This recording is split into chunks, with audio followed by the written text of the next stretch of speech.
OM System France m'a contacté pour tester son OM1 Mark II. J'étais d'abord hyper sceptique car j'avais entendu tellement de trucs négatifs sur le micro 4 tiers que je partais avec plusieurs a priori. Mais je me suis dit que j'allais me faire mon propre avis et essayer mon premier micro 4 tiers et j'ai bien fait car je vous le dis tout de suite, j'ai pris une très grosse claque. Alors j'ai pris une claque parce que déjà premièrement, et ça je m'en doutais, mais la plupart des choses qu'on raconte et qu'on entend partout sur le micro 4 tiers, c'est tout simplement des conneries. Mais deuxièmement parce que ça m'a fait découvrir une toute autre pratique de la photo animalière, très différente de la mienne, mais très intéressante et on va en parler en détail dans cette vidéo. Alors oui, fin du suspense, ce type de capteur a plusieurs inconvénients et le OM1 Mark II n'échappe pas à la règle. Comme tous les appareils photo sur le marché, il a des défauts, mais restez bien jusqu'au bout, car ce ne sont sûrement pas ceux auxquels vous pensez tout de suite quand on parle du micro 4 tiers. Allez, on commence par l'ergonomie et l'aspect physique. Au niveau de la prise en main, je trouve que l'appareil photo est très bien pensé. Tous les boutons et réglages tombent parfaitement sous les doigts et forcément c'est légèrement plus petit qu'un plein format ou un APS-C. C'est d'ailleurs pour ça qu'on se dirige vers le micro 4 tiers pour avoir quelque chose de beaucoup plus compact. Et ça se confirme au niveau du poids puisque l'appareil photo est vraiment léger avec un poids de seulement 599 grammes avec la batterie et la carte mémoire incluse. Mais le très gros avantage du micro 4 tiers, c'est surtout lorsqu'on va monter des objectifs dessus comme par exemple le 300 mm f4 qu'OM System m'a prêté et qui équivaut donc à un 600 mm f4 sur micro 4 tiers grâce au coefficient multiplicateur. Là clairement on voit l'énorme différence comparé à des objectifs plein format si on voulait obtenir le même type de focale. Alors oui, niveau profondeur de champ, c'est pas vraiment comme un 600 f4 mais sur le terrain c'est un vrai régal à utiliser, surtout pour moi qui suis à la montagne car ça me permet de voyager extrêmement léger et donc de pouvoir marcher beaucoup plus longtemps sans avoir mal au dos ou au bras. À titre personnel, je trouve qu'on est sur une ergonomie qui est très semblable à celle de Nikon. Je n'ai donc pas été très embêté pour m'y retrouver rapidement au niveau des boutons. On retrouve bien évidemment un joystick, tous les boutons et les molettes pour changer les réglages d'exposition, un bouton pour accéder à un menu personnalisé, un accès rapide au mode de déclenchement et aux différents réglages de l'autofocus, ainsi que 2 boutons personnalisables à l'avant qui sont hyper pratiques même si l'accès est un petit peu compliqué selon l'objectif qu'on monte dessus car ils sont assez collés à la monture. Pour ce qui est de la tropicalisation, OM System est très connu depuis longtemps pour fabriquer des boîtiers extrêmement résistants et bien conçus. Ce sont donc des appareils photo parfaits pour l'extérieur et faits pour les baroudeurs et ça se sent dès qu'on prend l'OM1 Mark II dans les mains. Sur le terrain, je n'ai eu absolument aucune hésitation à l'utiliser dans la neige avec des températures négatives et je n'ai absolument eu aucun souci avec. L'écran LCD, c'est du classique, il est monté sur une rotule, ce qui permet de le retourner si on veut se filmer ou bien de photographier dans n'importe quelle position. Le viseur quant à lui est de bonne qualité, alors c'est pas le meilleur que j'ai pu tester par le passé mais on est quand même sur un écran bien confortable à utiliser. Au niveau de la connectivité, on retrouve un port USB-C pour le charger ou transférer des photos rapidement, un port micro, un port casque, 2 ports de carte SD UHS 2 et un port micro HDMI. Alors ça clairement le port micro HDMI c'est vraiment la merde, je comprends vraiment pas pourquoi les constructeurs continuent à mettre ce type de port HDMI sur leur boîtier parce que ça tient pas du tout, c'est hyper fragile. D'ailleurs j'ai cassé 2 câbles pendant mon test et le moindre mouvement fait perdre la connexion, donc pour moi c'est un gros point négatif si vous comptez filmer avec. Par contre excellente surprise pour la batterie, avec une seule que j'ai emmenée sur le terrain, même sur une grosse journée de photo je ne suis jamais descendu en dessous de 30%, donc c'est un gros avantage pour l'animalier qui permet de partir léger sans stress. Comme je l'ai dit, le capteur de l'OM1 Mark II est un petit peu spécial puisque c'est un capteur micro 4 tiers qui a l'avantage d'être totalement empilé. C'est d'habitude une technologie qu'on retrouve plutôt sur des boîtiers plein format professionnels mais qui vont coûter 2 fois son prix, donc ça permet de bénéficier de tous les avantages de cette technologie à un moindre coût. Au niveau des images, l'appareil photo est capable de produire des fichiers RAW en 14 bits et peut aller de 80 à 25 600 ISO. Allez, on passe à la qualité des images. Alors ce que je vais faire, c'est que je vais vous montrer le avant-après post-traitement. Donc on va avoir à gauche la photo telle qu'elle était sur le boîtier, ça va vous permettre de voir vraiment la qualité d'image et tous les détails de chaque photographie telle qu'elle est dès la sortie du boîtier, et à droite la version qui a été modifiée dans Lightroom, donc la version finale que je vais poster par exemple sur les réseaux sociaux. Et vous retrouverez également en haut à gauche de chaque photographie le matériel utilisé et également les réglages utilisés, donc ça va vous permettre de voir un petit peu les différents réglages qui sont cachés sous chaque photographie. Alors pour cette première photo, on est ici avec le 300 mm f4, c'est vraiment un objectif qui est excellent pour la photographie animalière. Il faut vous rendre compte qu'avec le capteur micro 4 tiers, on va être sur un équivalent 600 mm f4, donc on va être sur un objectif qui va vraiment être hyper compact. Si on devait par exemple comparer avec un 600 mm f4 sur un plein format, vous voyez que là on n'est pas du tout sur le même type de gabarit, on n'est pas du tout sur le même encombrement. Alors bien évidemment on n'est pas sur la même chose au niveau de la profondeur de champ, mais en termes de focale on est bien sur un équivalent 600 mm f4 et vous voyez que c'est vraiment très compact et très léger, donc c'est vraiment un très bon point pour la photographie animalière. Et au niveau de la qualité, cet objectif, comme je l'ai dit, est vraiment très bon. Si vous zoomez sur l'image, vous allez voir qu'on a un piqué qui est vraiment excellent. Donc là, je suis à ISO 200, 1/160e de seconde à main levée. Attention, je suis bien à main levée. On voit ici la qualité de la stabilisation du capteur de l'OM1 Mark II. Et je suis également à f4 et on peut constater qu'on a vraiment un très beau piqué sur la photographie. Là, on peut vraiment aller compter les poils. Je vous montre ici sous la gueule du chien. On peut vraiment compter les poils, on a beaucoup de finesse lorsqu'on est sur des sensibilités ISO très basses comme ceci. Je vous montre un autre exemple qui a été pris cette fois-ci avec l'OM 150-600 f5 6.3. On va zoomer sur l'image pour que vous puissiez vous rendre compte un petit peu de la qualité de la photographie.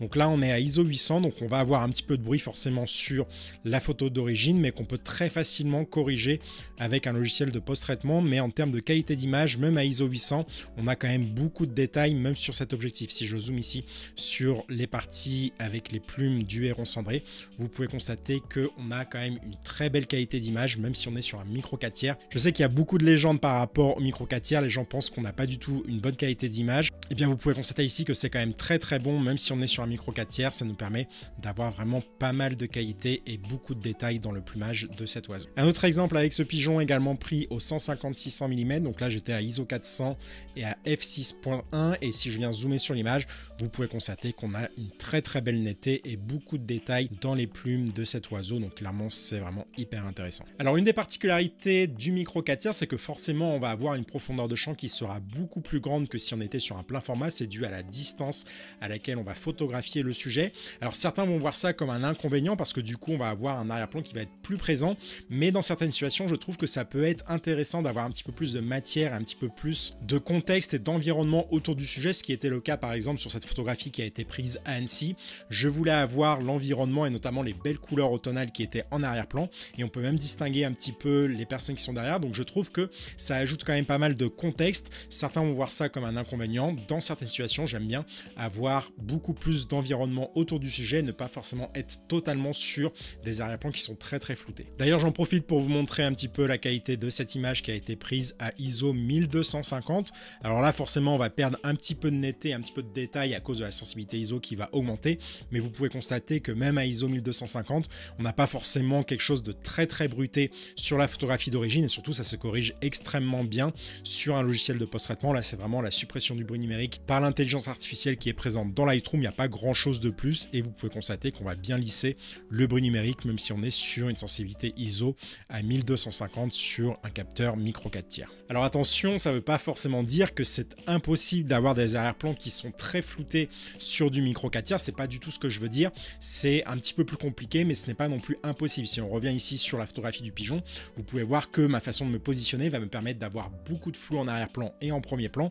C'est ce qui compte le plus, je le dis souvent dans mes vidéos, c'est la position du sujet qui va compter. Regardez ici, j'ai un arrière-plan qui est très flouté, également un premier plan qui est très flouté. Si on revient sur cette photographie de la chienne, vous pouvez voir ici que l'arrière-plan est totalement flouté. Donc c'est pas vraiment le micro 4 tiers qui va décider si on a du flou en arrière-plan ou non, c'est vraiment la position du photographe. Mais l'avantage d'avoir du micro 4 tiers, c'est qu'on peut avoir peut-être un petit peu plus d'environnement que ce qu'on pourrait avoir sur du micro 4 tiers. Donc c'est une autre démarche, c'est une autre façon de photographier qui n'est pas inintéressante et qui peut surtout plaire à certains. Je vous montre par exemple cette photographie où on va avoir beaucoup plus d'environnement et beaucoup plus de contexte tout autour du sujet.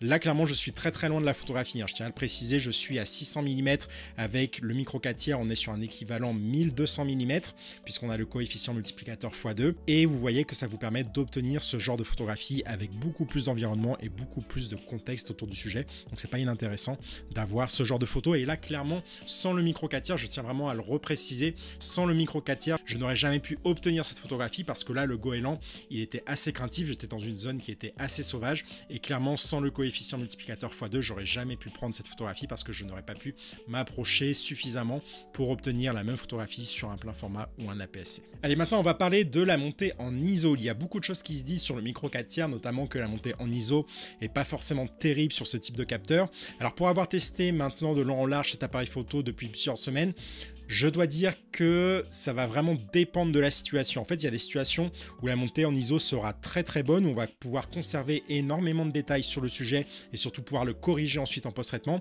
Et dans certaines situations, ça va être un petit peu plus compliqué. Je vais vous expliquer tout de suite après ce que je veux dire par là. Là, par exemple, sur cette photographie qui a été prise à 1250 ISO, vous pouvez voir que le sujet est assez proche de moi. On a un sujet qui occupe pas mal d'espace sur l'image, ce qui fait que lorsqu'on va zoomer sur la photographie, on va avoir beaucoup de détails sur la photographie, ce qui va nous permettre en fait de mieux corriger le bruit numérique en post-traitement. Je vous montre le avant-après, donc la photographie à gauche telle qu'elle était sur l'appareil photo et la photographie après sur le logiciel Lightroom avec la suppression du bruit numérique par l'intelligence artificielle. Et vous pouvez constater que si le sujet est vraiment très proche de nous et occupe beaucoup d'espace dans l'image, on va avoir quand même une bonne conservation des détails et on va pouvoir très facilement supprimer le bruit numérique, comme si dans certaines situations, je le dis souvent dans mes vidéos, mais ce qui va compter sur le bruit numérique, c'est la façon dont vous allez exposer votre photographie. Là, vous pouvez voir que je suis à ISO 1250, ce qui pourrait être une sensibilité ISO élevée pour un micro 4 tiers, et vous pouvez constater que comme j'ai bien exposé ma photographie, on a quand même un bruit qui est assez peu présent sur la photographie dès le départ. Mais ce qui va devenir un petit peu plus compliqué, c'est lorsque le sujet va avoir une taille un peu moins importante dans l'image, parce que forcément, plus le sujet va être loin, moins on va avoir de détails et de piquets sur l'image. Alors là, c'est une photographie qui a été prise à ISO 2000 avec le 150-600 mm. J'étais à 600 mm f6.3 et vous pouvez constater que là, lorsqu'on va vraiment monter dans les ISO, donc là je suis à ISO 2000, on va commencer à avoir une perte de netteté et de contraste sur la photographie, ce qui peut être vraiment un petit peu difficile à corriger en post-traitement. Là, on a une suppression du bruit numérique, mais comme on n'a pas beaucoup de détails dès le début sur la photographie d'origine, c'est un petit peu plus compliqué de récupérer le bruit numérique sans pour autant trop lisser encore plus les détails du sujet. Et pour autant, c'est pas non plus catastrophique. Si on reste sur une taille d'affichage normale, vous pouvez constater que on n'a pas non plus une photographie qui est inexploitable. Et clairement, moi, c'est le type de photographie que je pourrais très facilement poster sur les réseaux sociaux. D'ailleurs, je l'ai posté sur Instagram et il y a absolument personne qui m'a parlé du bruit numérique sur cette image. Mais il faut savoir que si vous zoomez dans l'image et que le sujet est vraiment petit dans votre composition, si vous montez trop la sensibilité ISO, ça peut devenir compliqué, beaucoup plus compliqué forcément que sur un plein format. Mais bien évidemment, c'est pas du tout comparable à un plein format. Je vous montre un autre exemple qui a été pris à ISO 2500. Donc là, on voit que le sujet occupe une place beaucoup plus importante dans l'image et vous allez voir que même à ISO 2500, on va quand même conserver une bonne qualité et surtout, on va pouvoir très facilement supprimer le bruit numérique. Je tiens vraiment à insister là-dessus. On peut très facilement récupérer pas mal de choses en post-traitement sur le bruit numérique et même à ISO 2500, comme le sujet occupe une part très importante dans la composition, forcément, on a beaucoup de détails et beaucoup de qualité. Regardez ici, on peut vraiment aller compter les poils, même si je suis à ISO 2500. Donc encore une fois, ça va vraiment dépendre de la situation, si vous arrivez à vous rapprocher suffisamment du sujet ou non, et si vous arrivez à gérer votre composition. Je vous montre un autre exemple à ISO 2000. Là, vous voyez que le sujet est vraiment petit dans l'image, et du coup, on a une perte de piqué et de netteté qui est assez importante, même si encore une fois, on peut facilement rattraper ça en post-traitement. Allez, je vous montre un dernier exemple un petit peu plus extrême. Donc là, on est à ISO 3200 avec le 150-600 mm, et je suis à 1/30 de seconde. Il faut savoir que sur cette photographie, on est quasiment de nuit, donc il y a vraiment extrêmement peu de lumière. Je vous montre le avant-après. Vous voyez que là, le sujet occupe une petite partie dans l'image, donc forcément perte de netteté et de contraste sur le sujet, mais on n'a pas non plus quelque chose de totalement inexploitable. Alors bien évidemment, j'irai pas faire des grands tirages de cette photographie-là, mais vous pouvez constater que avec la réduction du bruit numérique que je vous apprends notamment à faire dans ma formation Supprimer le bruit numérique que je vous mettrai à l'écran, on peut récupérer quand même pas mal de choses et aller retravailler également la netteté du sujet pour obtenir une photographie qui sera largement exploitable pour les réseaux sociaux. Clairement, sur internet, personne n'ira voir vos photographies avec un tel zoom. On verra plutôt une composition telle qu'elle est ici, et là clairement on n'a pas du tout de problème, même si sur la photographie d'origine on avait beaucoup de bruit numérique parce qu'on était à ISO 3200. Vous voyez que le avant-après permet quand même de récupérer beaucoup de choses sur les logiciels. Donc pour conclure sur cette partie concernant la qualité des photographies, oui, la sensibilité ISO est forcément moins bonne que sur un APS-C ou un plein format. C'est totalement normal, on ne peut pas comparer un plein format à un micro 4 tiers sur ce sujet-là, mais pour autant, on n'a pas non plus des photographies qui sont inexploitables. Et même moi, personnellement, pour n'avoir jamais testé de micro 4 tiers avant, je pensais que j'allais avoir des bouillies de pixels lorsqu'on avait commencé à taper sur des sensibilités ISO assez élevées. et je trouve que c'est très largement exploitable pour les réseaux sociaux et pour faire des tirages moyens si vous avez une sensibilité ISO élevée. Par contre, si on arrive à utiliser des sensibilités ISO qui sont plus classiques, qui sont plus basses, alors là pour moi, il n'y a aucun débat possible. On a une très très bonne qualité. Sur cette OM1 Mark II, on est sur quasiment un équivalent à un APS-C, voire un plein format qui va avoir une petite définition. On a vraiment une très très belle qualité d'image, surtout si on utilise de beaux objectifs devant, comme c'est le cas avec le 300 mm de la marque OM System. Allez, on passe maintenant à l'autofocus et à la rafale, et là, il y a du très bon, du bon et du pas terrible. On va donc prendre le temps de voir tout ça en détail. Alors pour rappel, l'autofocus dispose de 1050 collimateurs en croix sur toute la surface du capteur, ce qui permet donc d'être relativement tranquille pour composer. Premièrement, la détection des sujets, je vous le dis, j'ai été bluffé et je ne savais pas du tout qu'OM System avait un AF si performant. Déjà, on va retrouver tous les modes de détection classiques qu'on a l'habitude de voir sur d'autres marques, à savoir la détection des humains, des véhicules, des animaux et des oiseaux. Alors pour ce qui nous intéresse en photographie animalière, il faut savoir que le mode animaux c'est plutôt optimisé pour les chats et les chiens, pour lesquels ça marche vraiment très bien.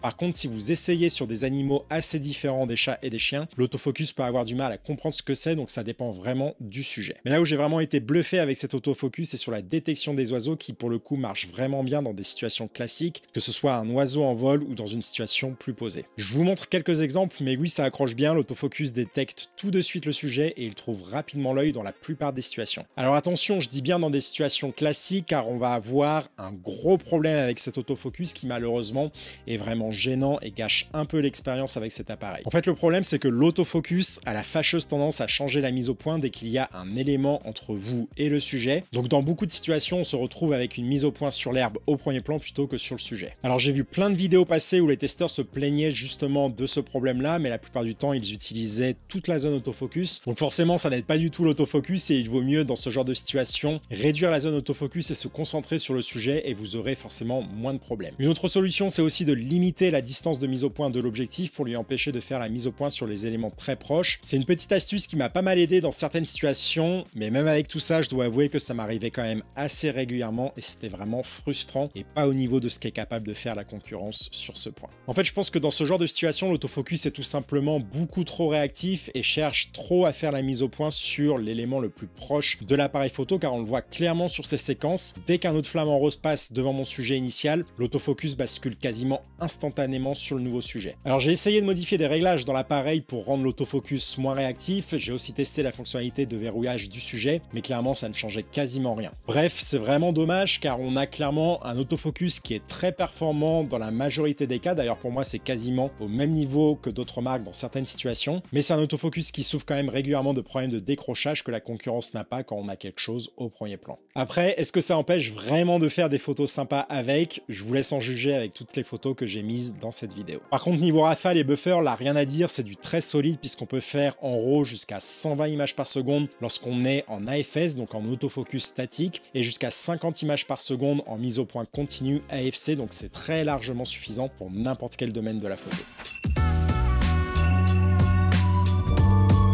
Alors déjà, clairement, le truc que j'ai vraiment adoré avec cet appareil photo, c'est de pouvoir rester beaucoup plus loin des sujets grâce au coefficient multiplicateur de x2 du capteur micro 4/3. Ça vraiment pour moi, c'est un game changer en animalier, surtout pour photographier les oiseaux. Bien évidemment, niveau éthique, c'est déjà top parce que ça limite le dérangement, mais surtout, le gros avantage, c'est que quand on se balade dans la nature et qu'on croise des animaux un petit peu craintifs, le fait d'avoir un micro 4/3 m'a permis de ne pas les faire fuir et donc de faire des photos que je n'aurais jamais pu faire avec un plein format ou un APS-C, à part en cadrant bien évidemment comme un cochon en post-traitement, et encore. Si je devais vraiment choisir le domaine où cet appareil photo excelle le plus comparé à d'autres boîtiers, c'est clairement pour la photographie d'oiseaux quand on se balade en pleine journée un peu au hasard et qu'on ne sait pas trop ce qu'on va croiser. Deuxièmement, j'ai découvert grâce à cet appareil une autre façon de pratiquer la photographie animalière qui m'a donné pas mal d'idées pour la suite. D'ailleurs, je trouve que le nom de la marque OM System, c'est vraiment bien trouvé car c'est vraiment un système à part et une autre façon de photographier. Avec un micro 4/3 comme on l'a vu, on a une profondeur de champ qui est beaucoup plus grande, ce qui permet donc à l'environnement de jouer un rôle bien plus marqué dans les images par rapport à un plein format. Et ça donne donc une vraie signature aux photos avec un rendu plus narratif, je trouve.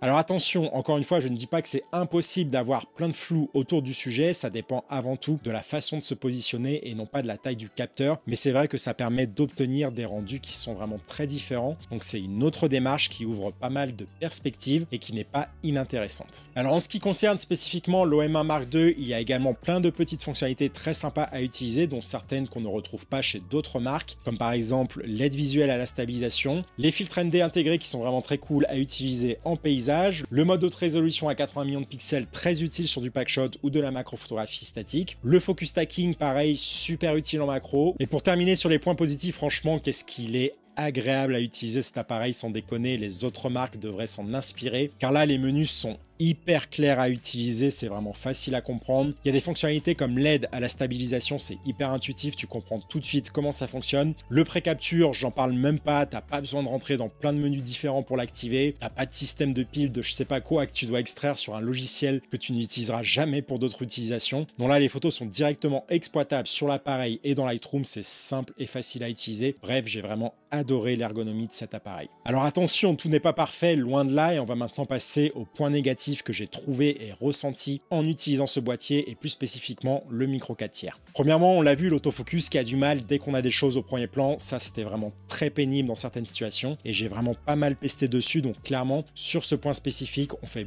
beaucoup mieux chez la concurrence et j'espère vraiment qu'OM System arrivera à régler ce problème rapidement. Deuxièmement, la montée en ISO, forcément moins bonne que sur du plein format ou de l'APS-C, c'est tout à fait logique, ce qui le rend plus compliqué à utiliser très tôt le matin ou tard le soir. Alors on l'a vu, c'est pas inexploitable non plus, mais du coup ça demande beaucoup plus de temps en post-traitement pour supprimer le bruit numérique car on doit le faire sur beaucoup plus de photos. Personnellement, pour faire des affûts très tôt le matin, je préfère très largement partir avec un plein format. Ça, y a pas photo, mais c'est logique, on ne peut tout simplement pas comparer un micro 4 tiers et un plein format sur ce point. Et c'est là où on arrive à mon dernier point négatif, mais ça c'est plus sur une utilisation très long terme du système micro 4 tiers, je pense, plutôt que sur l'OM1 Mark II lui-même. C'est le fait qu'on soit restreint avec OM System sur le micro 4 tiers et qu'on n'ait pas la possibilité d'avoir plusieurs pratiques au sein de la même marque. Personnellement, j'adore le plein format pour tous les avantages que ça apporte, mais j'adore aussi l'APS-C et j'avoue que le fait de pouvoir avoir les deux au sein d'une même marque comme Nikon ou Canon permet vraiment de s'adapter et de varier sa pratique selon les envies et les conditions.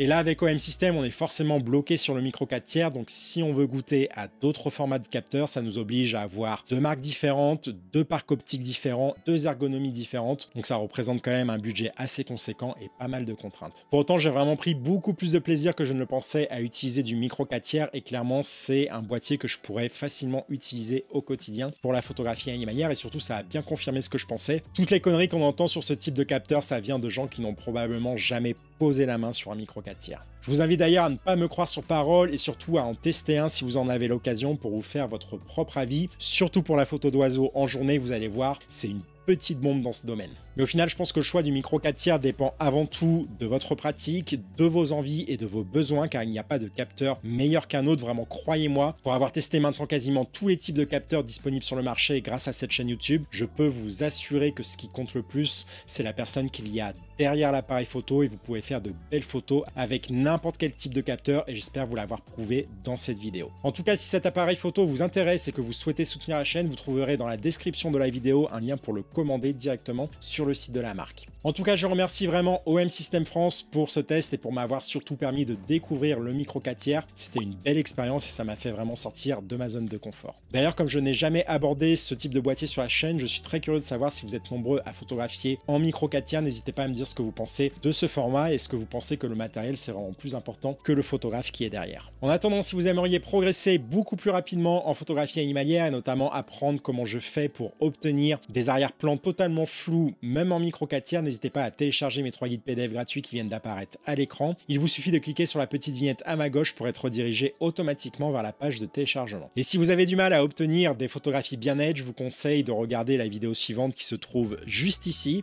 Je vous y dévoile plein d'astuces pour obtenir beaucoup plus de netteté sur vos images. En tout cas, merci beaucoup d'avoir suivi cette vidéo jusqu'au bout et moi je vous dis à bientôt